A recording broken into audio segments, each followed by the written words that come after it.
All right, we'll put a little bling in before the video. We've got the McLaren 720S. We're sitting here for my local folks. We're sitting down here at Lower Marlboro Fishing Pier, right at sunset. It's beautiful down here.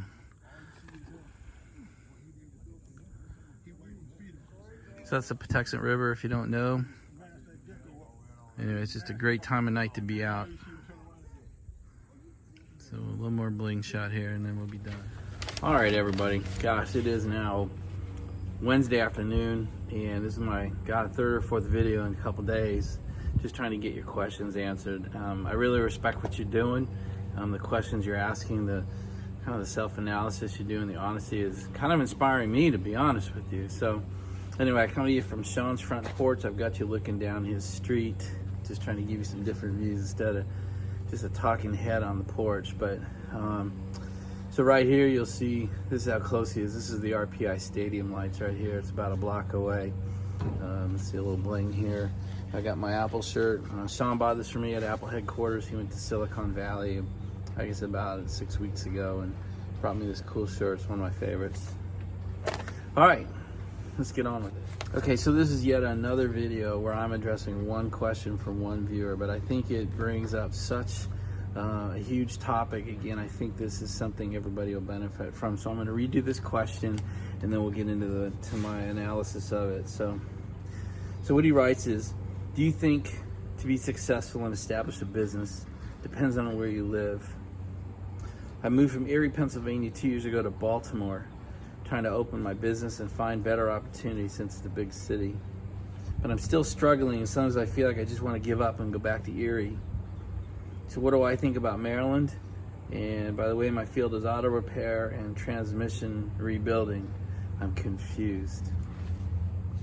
So as always, you're gonna see me break my response, my thoughts, my thinking, my answer into a bunch of pieces. So the title of this one's gonna be, so I guess I should say, welcome to Q&A part 5. Q&A part 5, I think we're gonna title location, location, location. Look, they still have mail carriers that walk to your doors here. It's pretty cool. All right, so let's break this thing into pieces. The first one was, does where you live matter? Does it affect your ability to have a successful business? I mean, you gotta be kidding me, right? This is the easiest, it's not like somebody paid you to lob me a softball, right? I mean, that's one of the quintessential joke in business, right? Particularly real estate, is location, location, location. So I mean, you'd open up a dive shop in Hawaii, right? You'd open up a NASCAR shop in North Carolina. You'd open up a horse farm in Kentucky, which I didn't do, by the way. I opened it in Maryland. So let me give you an example. Just look at Doug DeMero. I mean, God, if you don't know who he is, look about Doug DeMero. He moved his YouTube kind of enterprise from Philadelphia, Pennsylvania to San Diego, California. This is a guy I know personally, and he did it for one reason, and that was for his business. He made a business decision. Talk about a true CEO move. He moved him and his wife across the country because they needed somewhere that had better weather. He was only able to film about, record his videos maybe half the year. And in San Diego, it's almost 365 days a year. So yeah, location matters and where you live matters. Absolutely, hands down. I don't care what business you're in. Now, that's not to say there's one location for any business. I mean, especially when you're in auto repair and transmission rebuilding. All you need is a lot of cars, hopefully old and broken down cars. They're all over the place. I mean, so I think you're far less location based than a lot of the other types of businesses I just brought up. So the final piece on that is, I think you knew you needed to move. So good on you for figuring that out. And that you actually did it, to actually self-analyze. You need to be somewhere else, and to know that you had to do the move and that you did it. So good on you.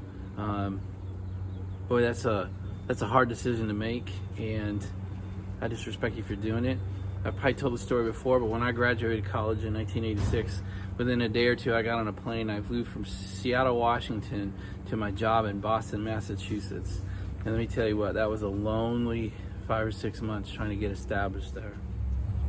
So the only thing I kind of want to laugh at or pick at you for is, how the hell did you pick Baltimore? You made a statement in here that said you picked it because it's a large city. And I mean, that's good because large city means lots of cars, so that's a good one. But kind of like my part 4 video, the question I have is, how did you go through the decision to pick Baltimore? I mean, there's lots of large cities in the United States and in the world. I just don't know how you end up picking Baltimore. My concern is you didn't make a business decision. You made a personal decision. You had a personal connection. You had a girlfriend, or you used to live here, or you have some friends that live here. Because I'm not sure Baltimore's the best city to locate a new business in. So that's what I want to walk you through a bit, is the decision. If I had to decide where to go and move a business such as yours, where would I go? I'm not going to give you the answer to the city, but I'll tell you about what I just did. A little bit of research, as I got ready to write this. So keep in mind, these videos come with 33 years of experience, but I only do about 30 to 60 minutes of research for your videos, for your questions, for your business. So everything I'm saying here is based on 30 to 60 minutes of research, resting on top, 33 years of general business expertise. But in those 30 to 60 minutes, I just did a couple searches for you. What are the fastest growing cities in the United States? What are the best cities to live in? What are the most affluent cities in the United States? What are the largest cities in the United States? I don't think Baltimore made the top 20 or 25 in any of those categories. But it made number 3 on the most dangerous or most crime-ridden city in the United States.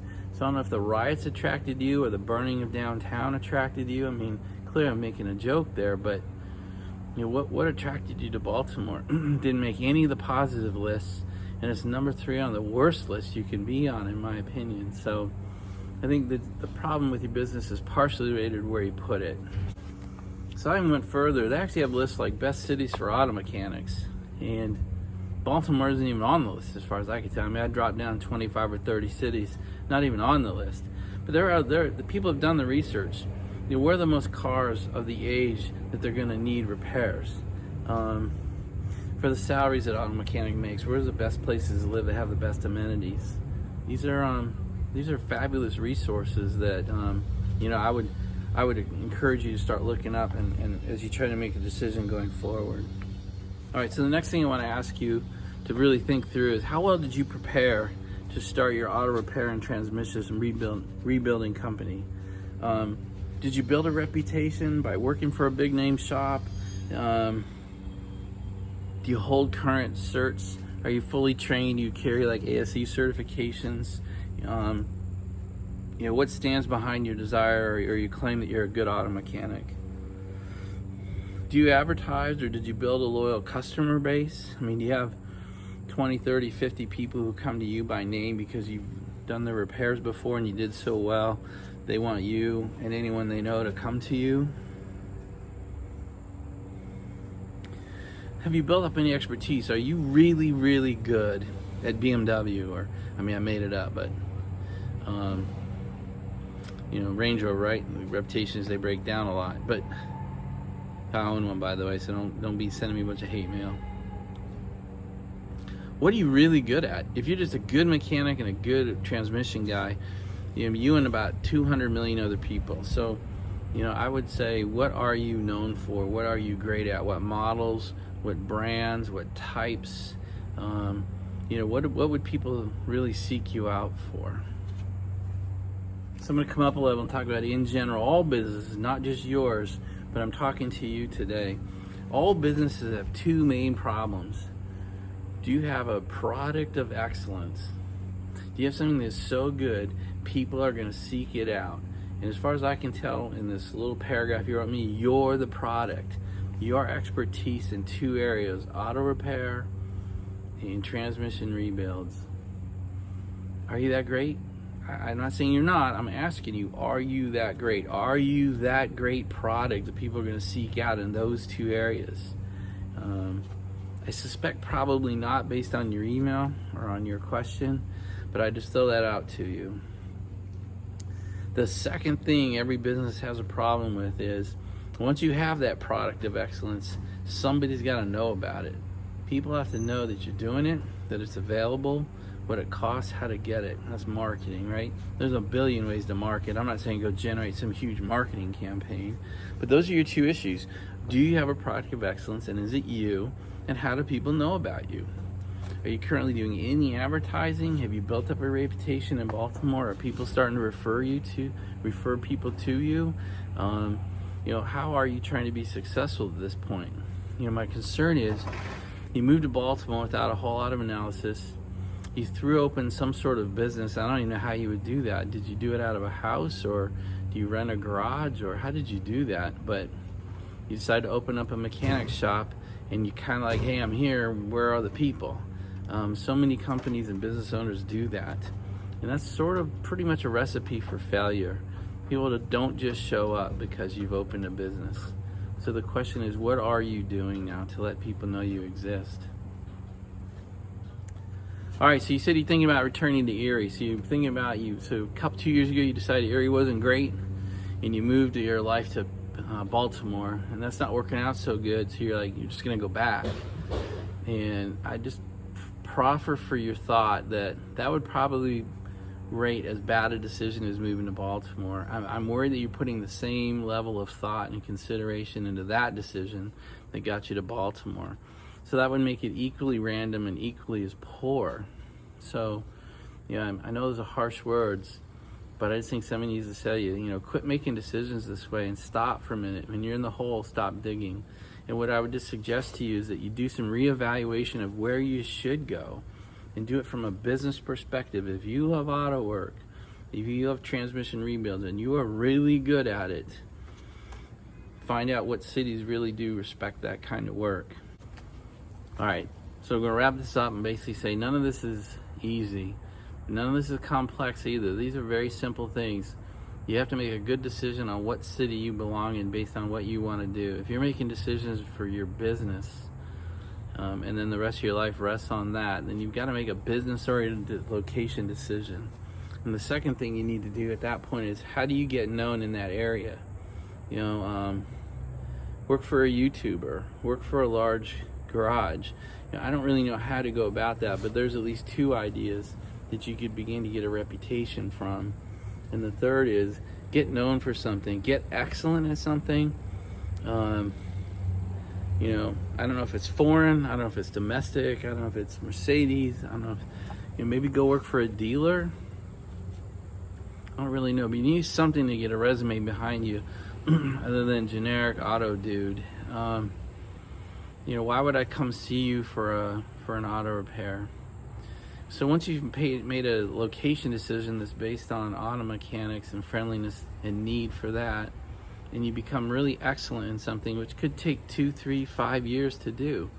You might have to save up and go to school. You might have to get your certification. You might have to go work for somebody for 3 or 4 years. And then you're at a starting point. So I know people don't like that. They want to start yesterday. They want to watch this video and go to bed and wake up tomorrow and start making a successful company. And I recommend you do exactly that.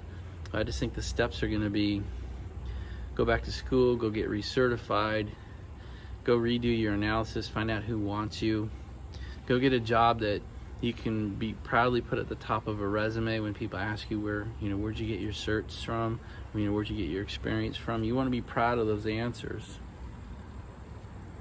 Get a specialty, then open your own shop and start advertising. Maybe after you've got a loyal, customer base of a couple hundred people that might follow you to a different place. Okay, that's it, man. I don't have any better ideas. There's no silver bullet to these questions. There's no go do this overnight and you'll start becoming successful. My answers are going to take years to implement. So keep in mind, I took 8 years to prepare to start my company. 8 years to even start. Then I was a one-man show for 5 years. So even in my stupid brain, I can do that, right? That's 8 plus 5. I'm pretty sure that's 13, right? So 13 years to go from learning about my business to being a one-man show. And then at the 13th year, I hired my first guy and started a growth plan. It took me another, God, what is it? That takes me to about 1999. It took me almost 10 years beyond that to grow beyond 20 people. And we really didn't blow up until about 2012 or 2013 through 2019. You're seeing the end of my journey when you see these videos and hear these stories, not the beginning. So have patience. Good luck. Great question.